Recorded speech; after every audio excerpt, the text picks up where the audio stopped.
Par une froide soirée de décembre, alors que la neige tombait doucement sur le paisible village de St. Mary Mead, Miss Jane Marple était confortablement installée dans son fauteuil, près de la cheminée. La lueur dansante du feu illuminait son tricot inachevé, et une tasse de thé fumant reposait sur la petite table à côté d'elle. Soudain, 3 coups discrets retentirent à sa porte, brisant le silence ouaté de cette soirée d'hiver. C'était Mrs. Bantry, sa vieille amie, le visage pâle et les mains tremblantes, tenant une enveloppe ornée de flocons de neige délicatement dessinés à l'encre argentée. « Jane, vous devez m'aider », murmura Mrs. Bantry d'une voix étranglée par l'émotion. « Cette lettre est arrivée ce matin, et depuis, tout dans ma maison semble avoir changé. Des objets disparaissent, réapparaissent ailleurs, et j'ai l'impression d'être observé constamment. » Miss Marple prit délicatement l'enveloppe entre ses doigts taille fin, remarquant immédiatement l'élégance inhabituelle de la calligraphie et le parfum subtil de lavande qui s'en dégageait.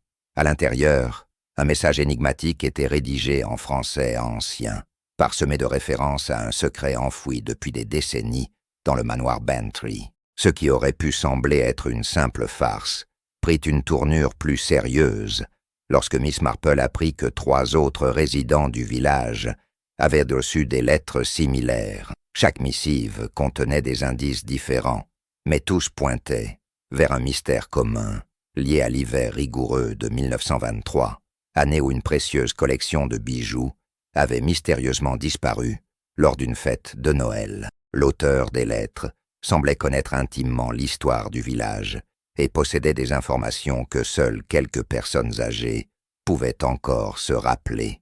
Miss Marple observa attentivement le papier à la lumière de sa lampe, notant la texture particulière du vélin et les filigranes à peine visibles représentant des flocons de neige entrelacés. « Ceci n'est pas l'œuvre d'un amateur », pensa-t-elle tout en ajustant ses lunettes sur son nez. Elle se souvint alors d'une conversation qu'elle avait eue des années auparavant avec le vieux Mr. Pemberton, l'ancien maître d'école, qui lui avait parlé d'un artisan français établi dans le village dans les années 20, célèbre pour son papier fait main et ses enluminures. La neige continuait de tomber à gros flocons, transformant St. Mary Mead en un tableau digne d'une carte postale victorienne. Mais sous cette beauté hivernale se cachait un mystère qui allait occuper Miss Marple durant les semaines à venir. Elle savait d'instinct que cette énigme ne serait pas résolue par la force ou la confrontation, mais par l'observation minutieuse, la patience et la compréhension de la nature humaine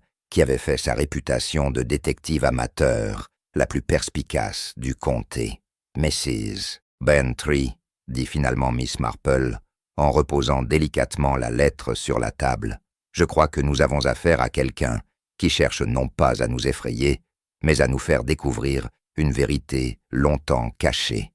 Demain matin, nous rendrons visite aux autres destinataires de ces lettres mystérieuses, et je suis certaine que les pièces de ce puzzle commenceront à s'assembler. » Le lendemain matin, Miss Marple et Mrs. Bantry se retrouvèrent devant la boulangerie du village, emmitouflées dans leurs manteaux d'hiver. La première personne qu'elles devaient rencontrer était Miss Lavinia Pinkerton, l'ancienne directrice de l'école du dimanche, qui vivait désormais dans un cottage fleuri au bout de High Street. En chemin, elles croisèrent le révérend Clément, qui leur apprit que lui aussi avait reçu une lettre similaire, la veille au soir, déposée mystérieusement sur le banc de l'église, pendant la répétition de la chorale. Cette information confirma les soupçons de Miss Marple.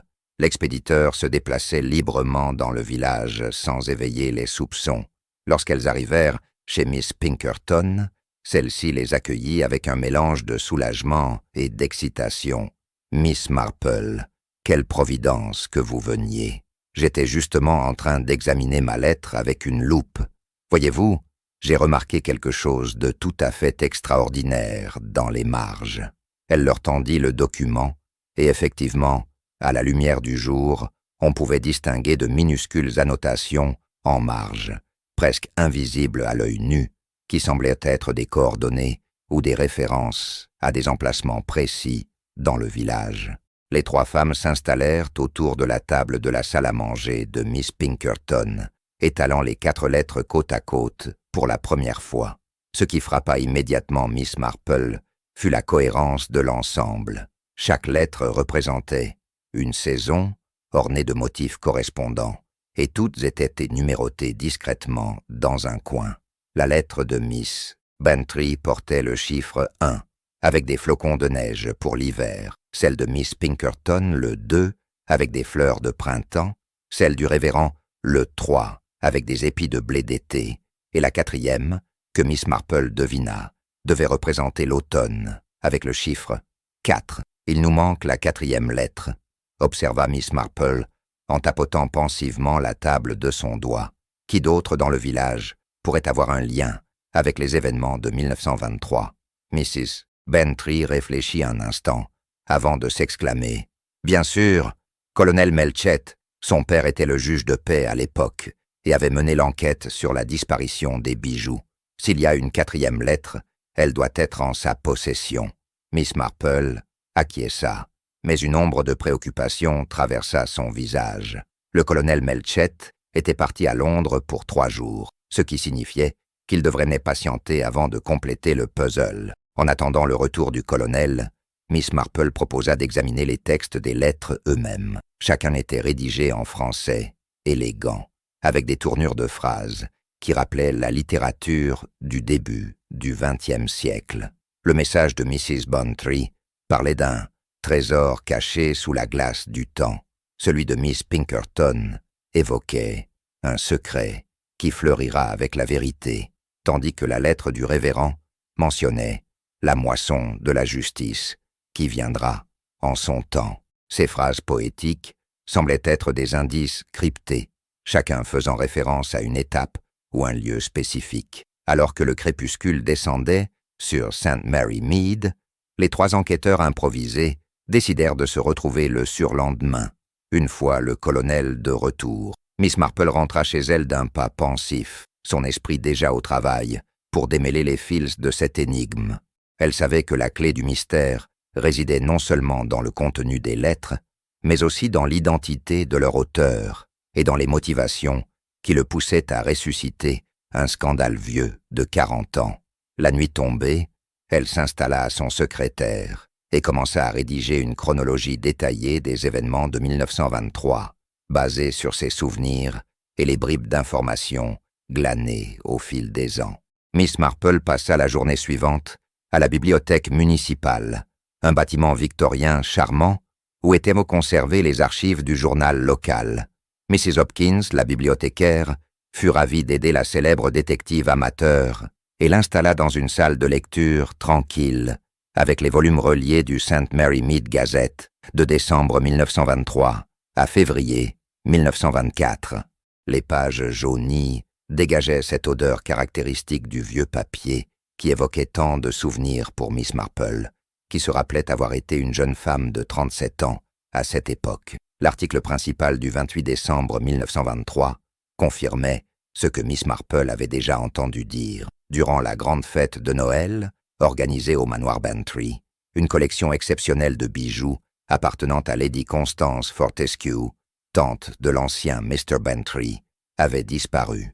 La collection comprenait un collier de saphirs birmans, une broche en émeraudes et diamants, ainsi qu'une bague ornée d'un rubis birman de 12 carats. La valeur estimée à l'époque dépassait les 10 000 livres sterling, une fortune considérable. Ce qui intriguait Miss Marple, c'était que l'enquête s'était concentrée sur les domestiques et les fournisseurs, mais aucune accusation formelle n'avait jamais été portée. Feuilletant les pages suivantes, Miss Marple découvrit plusieurs détails qui n'avaient jamais été mentionnés dans les conversations du village. Parmi les invités présents cette nuit-là figurait un certain Monsieur Beaumont, professeur de français, récemment arrivé d'Avignon, et sa sœur mademoiselle Céline Beaumont, artiste et calligraphe reconnue. Leur présence éveilla immédiatement l'intérêt de Miss Marple. Voilà le lien avec les lettres ornementées et le français élégant. Elle nota également que les Beaumont avaient même quitté le village précipitamment en janvier 1924, officiellement pour retourner en France suite à une maladie familiale.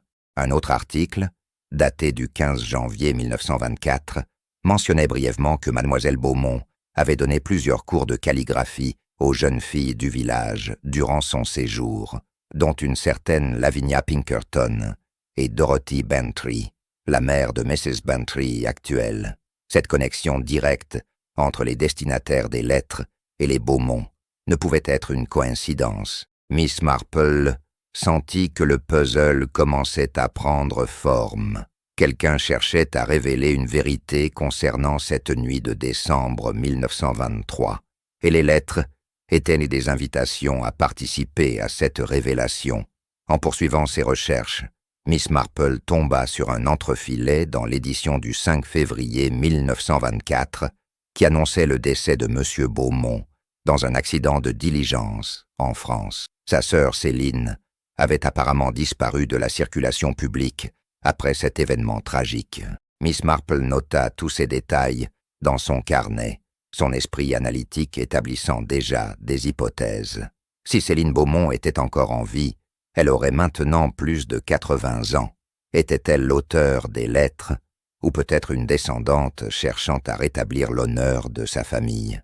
Avant de quitter la bibliothèque, Miss Marple demanda à Madeline Hopkins s'il existait des registres de naissance et décès de l'époque. Après quelques recherches, elles découvrirent qu'un enfant, né de parents inconnus, avait été enregistré à St. Mary Mead en mars 1924, adopté par une famille du village voisin.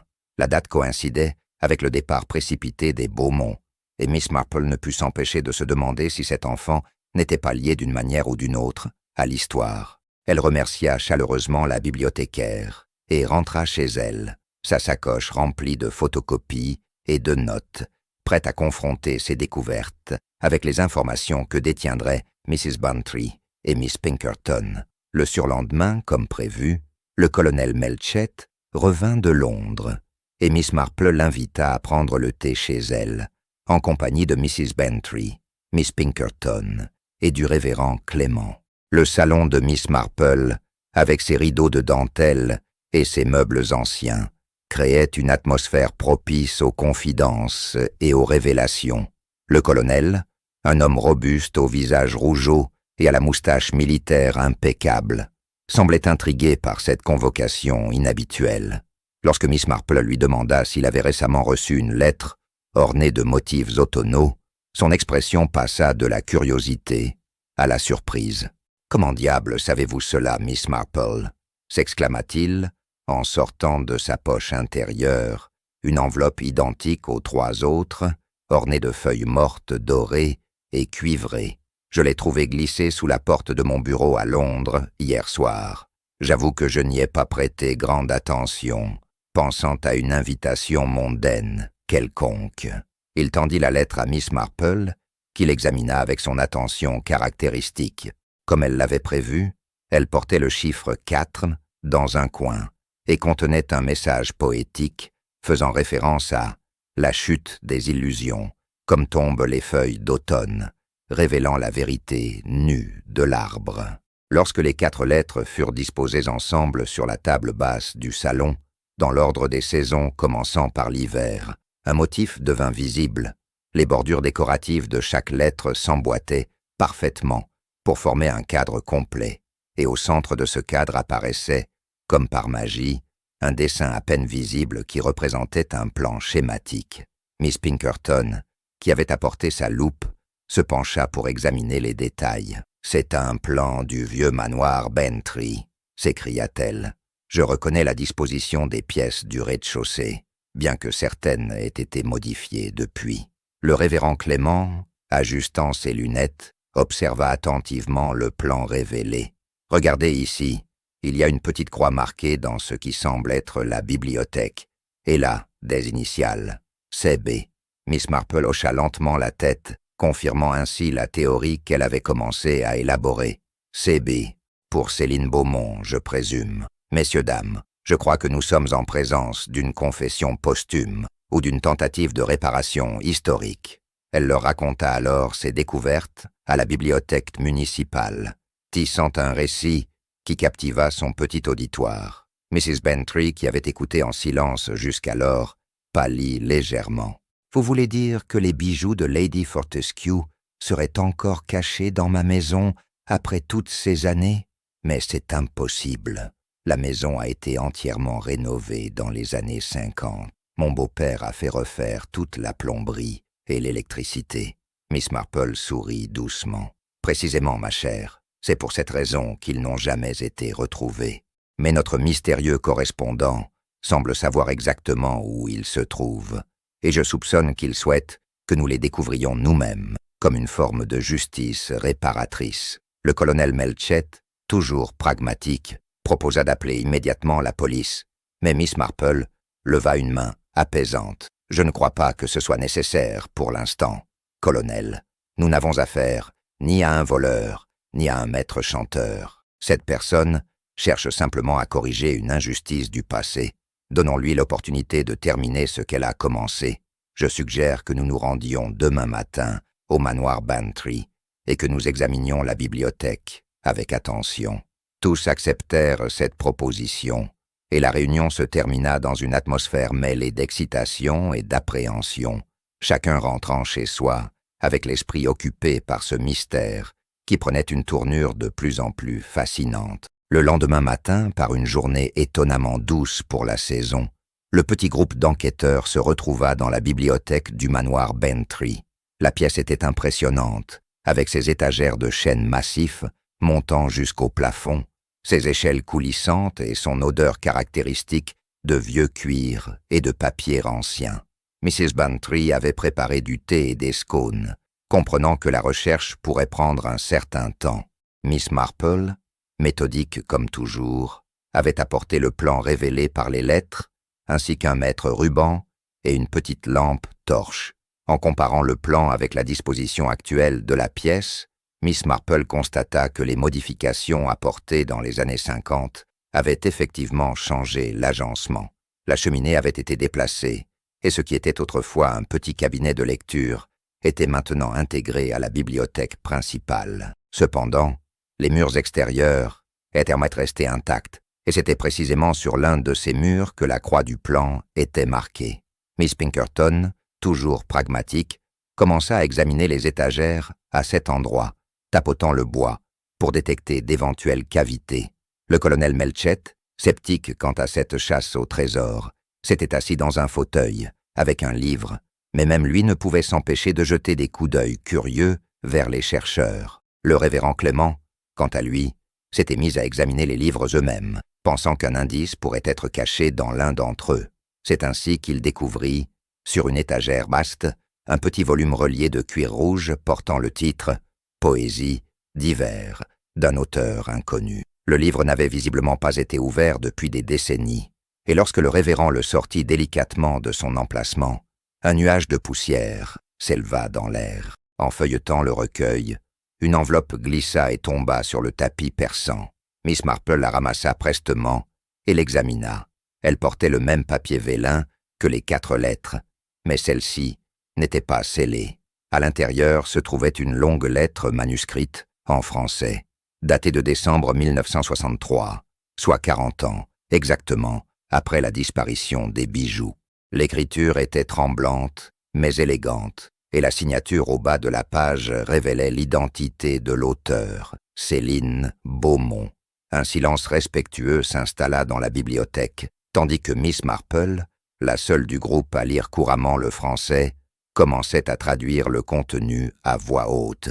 La lettre était une confession poignante. Céline Beaumont y racontait comment son frère, le professeur Beaumont, avait été accusé à tort du vol des bijoux. En réalité, les bijoux n'avaient jamais été volés, mais cachés par Lady Fortescue elle-même, qui souffrait de troubles mentaux et avait développé une paranoïa concernant ses proches. La vieille dame craignait que sa famille ne lui vole ses précieux bijoux et avait donc décidé de les cacher elle-même, oubliant ensuite l'endroit où elle les avait dissimulés. Lorsque les bijoux furent déclarés disparus, les soupçons s'étaient naturellement portés sur les étrangers présents à la fête, particulièrement les Beaumont. La lettre révélait également que Céline avait découvert par hasard la cachette des bijoux quelques jours après la fête, alors qu'elle donnait une leçon de calligraphie dans la bibliothèque. Elle avait vu Lady Fortescue dans un moment de lucidité, pleurer devant un portrait de famille et murmurer des excuses pour avoir douté de ses proches. Céline avait alors compris que la vieille dame avait caché elle-même les bijoux, mais ne se souvenait plus où.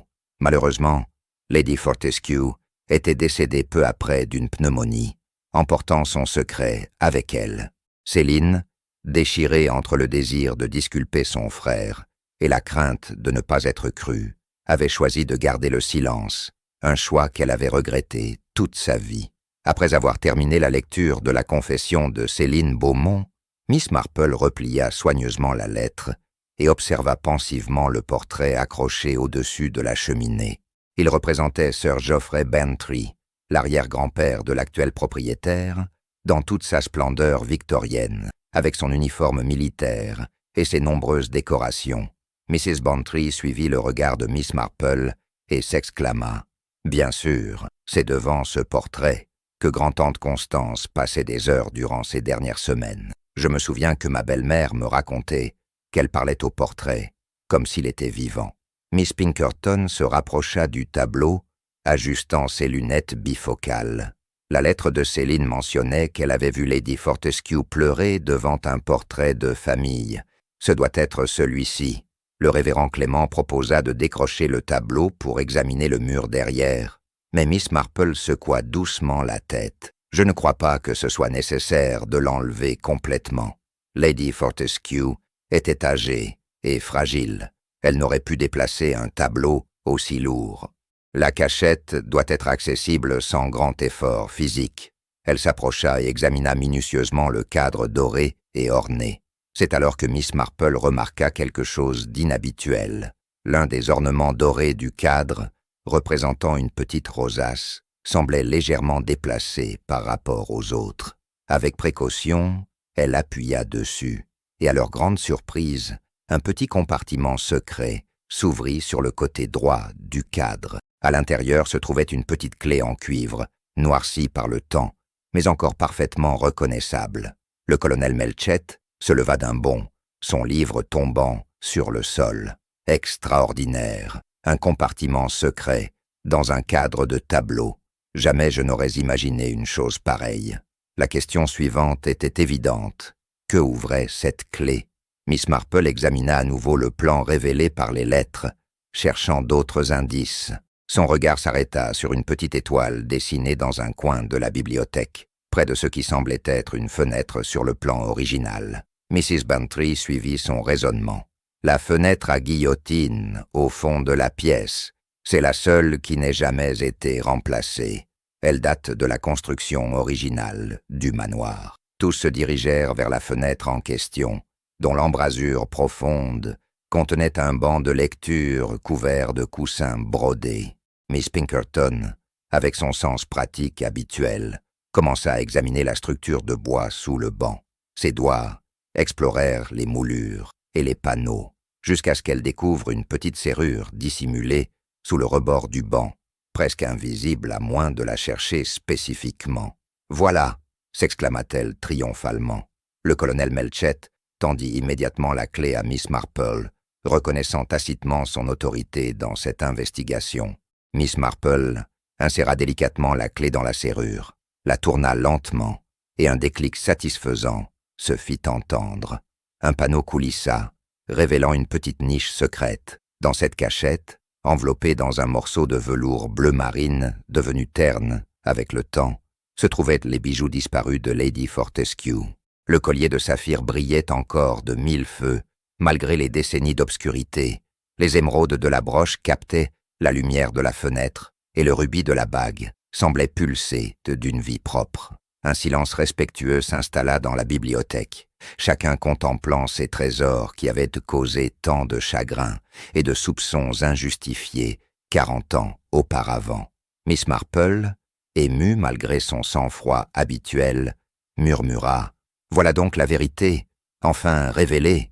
Madame Beaumont peut maintenant reposer en paix, où qu'elle soit. » Le lendemain de la découverte des bijoux, alors que le village bruissait de rumeurs et d'excitation, Miss Marple reçut une nouvelle visite inattendue. C'était un homme d'une 60aine d'années, élégant, et portant des lunettes à monture dorée, qui se présenta comme Monsieur Étienne Rousseau, notaire établi à Oxford. Il portait avec lui une serviette en cuir usé et s'excusa de cette visite sans rendez-vous, expliquant qu'il avait une mission importante à accomplir. Miss Marple, toujours courtoise, l'invita à entrer et lui offrit une tasse de thé, devinant déjà que cette visite était liée au mystère des lettres. M. Rousseau expliqua qu'il était le fils adoptif de Céline Beaumont, l'enfant né en mars 1924 et adopté par une famille d'Oxford. Sa mère adoptive lui avait révélé son identité sur son lit de mort en 1903, lui confiant également une mission sacrée, rétablir l'honneur de la famille Beaumont et révéler la vérité sur la disparition des bijoux Fortescue. Céline avait passé les dernières années de sa vie à préparer méticuleusement ce plan, créant les lettres ornées et rédigeant des instructions détaillées pour son fils. Elle était décédée en 1964, peu après avoir terminé son œuvre, sans jamais avoir pu voir son plan se réaliser. M. Rousseau avait attendu toutes ces années, respectant les instructions de sa mère qui spécifiaient que les lettres ne devaient être envoyées que lorsque les 4 destinataires originaux seraient décédés, remplacés par leurs héritiers ou successeurs. Il avait suivi de loin l'évolution du village de St. Mary Mead, attendant patiemment le moment opportun. Ma mère pensait que seule une nouvelle génération pourrait accueillir la vérité sans préjugés ni rancœur ancienne, expliqua-t-il avec émotion.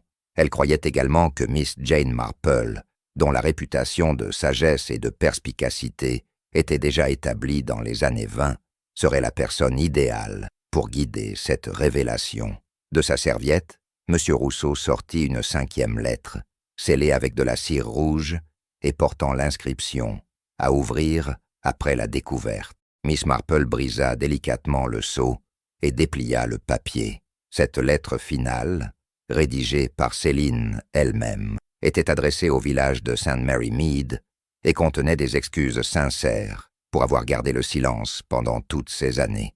Céline y expliquait sa peur d'être accusée du vol si elle avait révélé avoir trouvé les bijoux, surtout après la mort de Lady Fortescue, qui était la seule à pouvoir confirmer ses troubles mentaux. Elle avait vécu avec ce fardeau de culpabilité toute sa vie, espérant qu'un jour la vérité pourrait être révélée sans mettre en danger son fils innocent.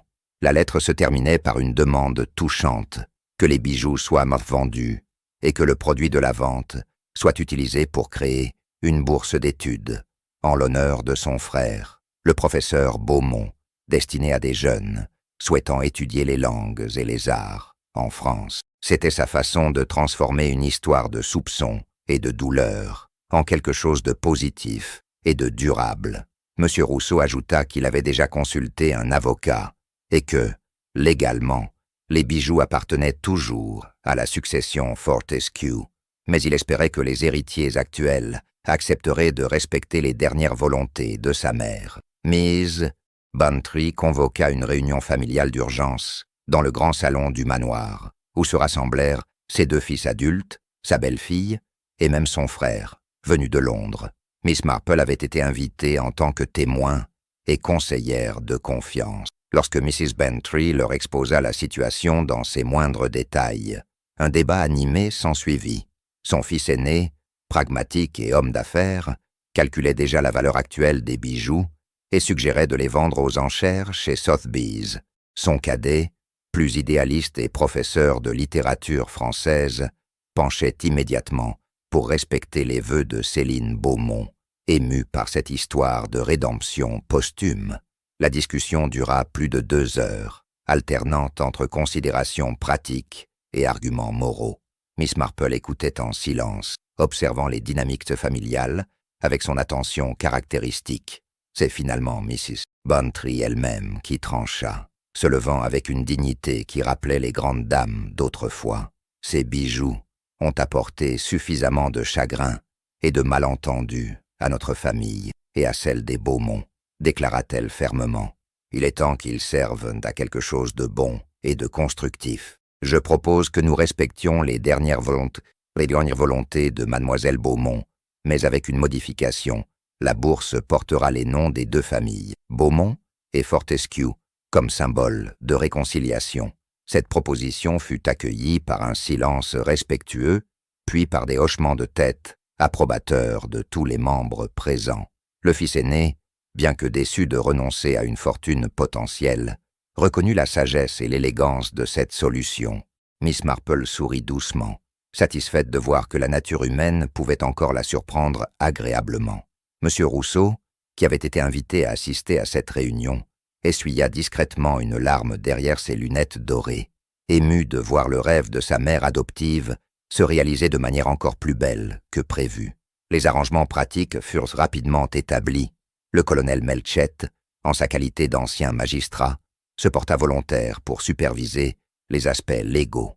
Le révérend Clément proposa d'organiser une cérémonie commémorative à l'église pour honorer la mémoire de Céline et de son frère, ainsi que celle de Lady Fortescue, dont les troubles mentaux n'avaient jamais été reconnus publiquement. Miss Pinkerton, toujours pratique, suggéra de créer également une exposition temporaire à la bibliothèque municipale, racontant cette histoire remarquable, avec les lettres ornées comme pièces maîtresses, afin que les générations futures puissent en tirer des leçons. Alors que la réunion touchait à sa fin et que les invités se préparaient à partir, Mrs. Bantry retint Miss Marple quelques instants. « Jane, sans votre sagacité et votre patience, tout ceci aurait pu tourner à la catastrophe ou simplement rester un mystère non résolu. Comment puis-je vous remercier ?» Miss Marple tapota affectueusement la main de son amie. « Ma chère, c'est Céline Beaumont que vous devriez remercier. Elle a orchestré tout ceci avec une intelligence et une patience remarquables. Je n'ai fait que suivre les indices qu'elle avait si soigneusement disposés pour nous. C'est elle, la véritable héroïne de cette histoire. » Quelques jours après la réunion familiale, alors que les formalités légales étaient en cours, M. Rousseau demanda à rencontrer à nouveau Miss Marple.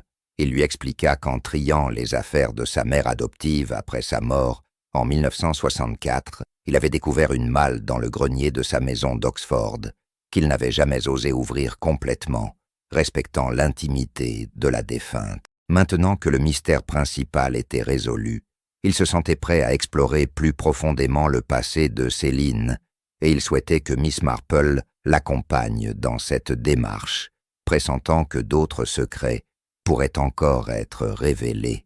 Miss Marple accepta avec empressement, sa curiosité intellectuelle toujours aussi vive malgré son âge avancé. Le lendemain, accompagnée de Mrs. Bantry qui refusait de manquer cette nouvelle aventure, elle se rendit en train à Oxford. La maison de M. Rousseau était une charmante demeure édouardienne dans un quartier tranquille, entouré d'un jardin où les dernières roses de l'hiver s'accrochaient bravement aux buissons. Le grenier, accessible par un escalier raide, était rempli de malles, de cartons et de meubles couverts de draps blancs, créant une atmosphère presque fantomatique. La malle en question était en bois de cèdre, incrustée de motifs floraux, fermée par un cadenas dont M. Rousseau possédait heureusement la clé. Lorsqu'il l'ouvrit, une odeur de lavande et de vieux papier s'échappa, rappelant immédiatement à Miss Marple le parfum subtil des lettres aux flocons de neige.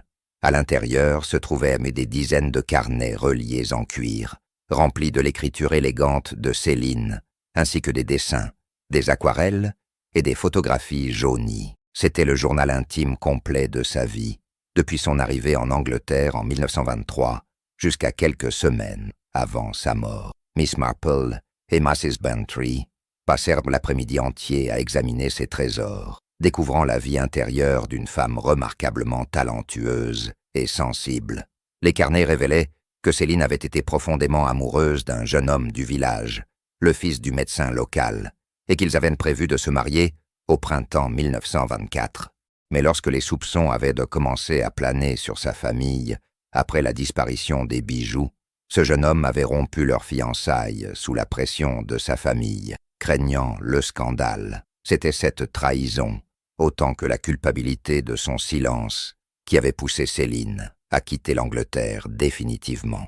L'un des derniers carnets contenait une révélation particulièrement touchante. Céline avait continué à aimer cet homme toute sa vie, suivant de loin sa carrière médicale et sa vie familiale, à travers les pages du British Medical Journal et les nouvelles occasionnelles du village. Elle n'avait jamais épousé personne d'autre, consacrant sa vie à son art, à l'éducation de son fils adoptif et à la préparation minutieuse de sa rédemption posthume. Dans une lettre non envoyée, datée de 1963, elle écrivait « Mon plus grand regret n'est pas d'avoir perdu l'amour de ma vie, mais de ne jamais avoir eu le courage de défendre publiquement l'honneur de mon frère. J'espère que mon fils saura accomplir ce que je n'ai pas su faire. » Ces mots émurent profondément les 3 personnes présentes dans ce grenier poussiéreux. Le dimanche suivant, l'église de St. Mary Mead était remplie comme elle ne l'avait plus été depuis des années.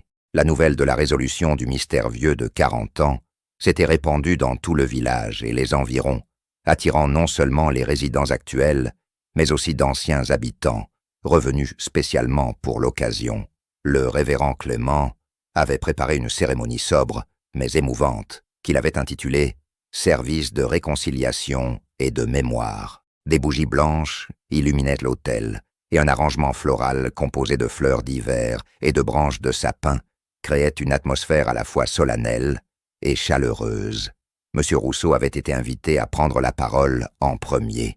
D'une voix tremblante d'émotion mais claire, il raconta l'histoire de sa mère adoptive, Céline Beaumont, et de son frère, le professeur Beaumont. Il parla de leur amour pour la France et pour l'Angleterre, de leur passion pour l'enseignement et les arts, et de la tragédie qui les avait frappés injustement. Il lut des passages des carnets de Céline, révélant une femme cultivée, sensible et profondément attachée à des principes moraux élevés. Lorsqu'il expliqua comment elle avait vécu avec le poids de son secret pendant 40 ans, plusieurs personnes dans l'assemblée sortirent discrètement leurs mouchoirs. Mapiadices. Bantry parla ensuite, représentant la famille Fortescue Bantry. Elle exprima ses regrets pour les soupçons injustifiés qui avaient pesé sur les Beaumont et reconnut publiquement les troubles mentaux dont souffrait Lady Fortescue, un sujet qui avait été tabou dans sa famille pendant des décennies. « Nous avons tous péché par orgueil et par peur », déclara-t-elle, avec une franchise qui surprit agréablement l'assemblée. « Notre famille a préféré accuser des innocents plutôt que d'admettre la maladie de l'un des nôtres. Il est temps de reconnaître nos erreurs et d'honorer ceux qui ont souffert de notre silence. » Le révérend Clément prononça alors une méditation sur les thèmes du pardon, de la rédemption et de la patience. Il établit un parallèle entre les saisons représentées sur les lettres de Céline et les cycles de la vie humaine, l'hiver de l'épreuve, le printemps de l'espoir, l'été de la maturation et l'automne de la sagesse. Il parla de la manière dont la vérité, comme une graine plantée en terre gelée, peut attendre des décennies avant de germer, mais finit toujours par émerger au moment opportun.